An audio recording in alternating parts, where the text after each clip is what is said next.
Guys, update tayo sa Bagyong Pepito as of now, 12 a.m., 12:37. Okay? So, sa ngayon, ito si Pepito, nasa loob ng Philippine Area of Responsibilities, guys. Tignan natin, ito si Pepito Tignan natin kung saan talaga siya tatama. Pero pwede pa itong magbago, guys. Depende yan sa hangin. Well, kung nakikita nyo yung hangin dito, banda, ayan guys, pababa yung hangin. Ayan pababa yung hangin, di ba? Pag ganun siya. Ayan papunta rito yung mga hangin. Ayan Okay? So, walang magtutulak kay Pepito para tumaas yung hangin. Kasi yung pagtaas ng hangin, nandito na banda. Ayan ito banda. Ito siya banda. Ayan. Okay, so ito na nga yung bagyong si Ophel. Ayan, nandito siya sa Taiwan. Pero tingin ko hindi naman yan magla-landfall sa Taiwan. So, eto na si Pepito, guys. Papakita ko na sa inyo yung track ng bagyo ni Pepito sa mga susunod na oras at araw. Okay, so Saturday tayo. Simula tayo ng 12 a.m. Tingnan natin. 1 a.m. 3 a.m. 5 a.m. 7 a.m. 10 a.m. 11 a.m. 2 p.m. guys, nandito na siya banda. Ayan, sa may gilid ng Katbologan. Ayan guys. Okay, at dito siya tatama sa may island na to sa gawin ng Legazpi City. Okay, so diretso pa natin. That was just for Saturday, guys. Okay, November 16. Okay, bukas yan, guys. So, ito, 4 a.m., 4 a.m., 4 p.m., 6 p.m., 7 p.m. So, guys, ayan na, malapit na siya sa island. Ayan. Okay, so 9 p.m.,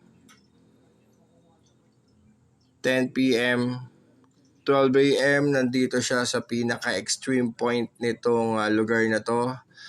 Karamoran. So guys, ayan, 12 a.m. ng madaling araw, nandito siya. Pero syempre, magpapaulan yan sa may Tiwi, Naga, Daet, tsaka Legazpi, tsaka sa Balatan. Ito guys, yung mga orange na yan. At green, maulan dyan. At itong orange na to guys, ayan. Palapag, Katayuman, Calbayog, Dolores, yan. Mga uulanin yan. Okay, so ito na siya. At magla-landfall siya guys. Tingnan natin kung saan siya magla-landfall. Once again, pwede po magbago yan. Okay, so 12 a.m. So, going to November 17 na tayo guys, Sunday.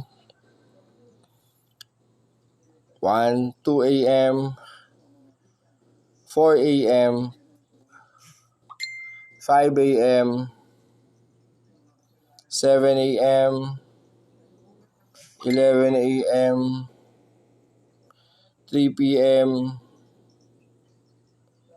5 p.m., 7 p.m. So gabi siya guys tatama sa Baler. Siya papasok. Ito siya. Ay tumaas. Ito yung track natin guys Hindi ito yung, ito kasi tayo Kabanatuan tayo, dito tayo banda. So tumaas siya. Dito siya papasok talaga sa may sa may Maria Aurora. Dito banda na to. Ayan, dito. So diretso natin. Pero pag pumasok dyan yan, asahan na natin na hihina guys yung bagyo na yan. Pero syempre, makakaano pa rin yan, tawag dito, makakapinsala pa rin yan kasi sobrang lakas nito. 8 p.m., 10 p.m. Ayan, nasa na siya 10 p.m. Ito na siya. Ito na. So, mabilis itong bagyo na to kung saali. Kasi ilan lang yung pagitan 8 p.m., 9 p.m., 10 p.m.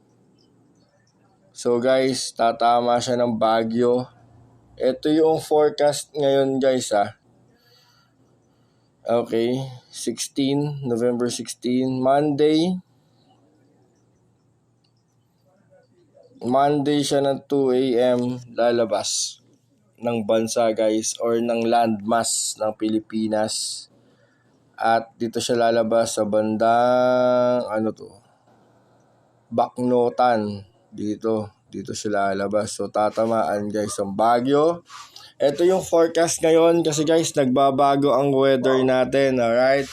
So sa Monday wala na tayong bagyo. Okay? Ito na siya. Nasa dagat na siya ulit.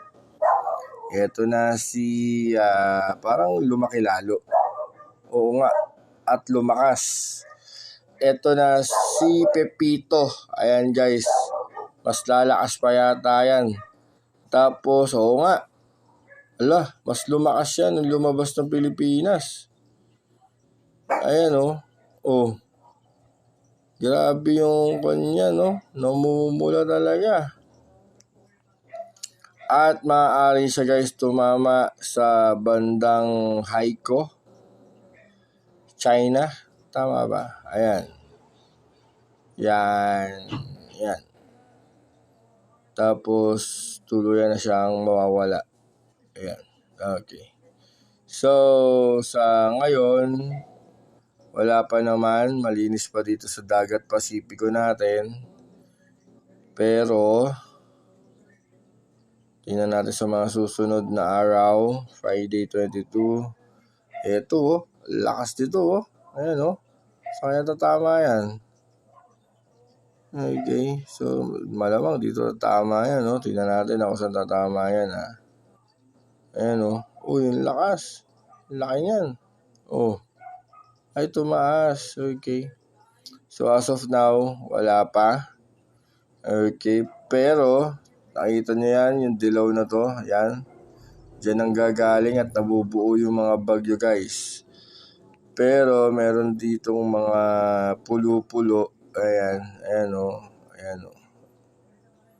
Merong mga bansa dyan na maliliit. Okay, so yun guys, yung update natin sa Bagyong Pepito. Please pray for our country guys na nawa is makabangon agad yung mga nasalanta ng bagyo. At syempre guys, wag nang mangyari sa atin yung mga nangyayari sa ibang lugar. And please guys, be safe. Pag sinabi ng government na lumikas na agad. Wag na kayo magpaasiguro. Okay? Yun lang. Bye-bye.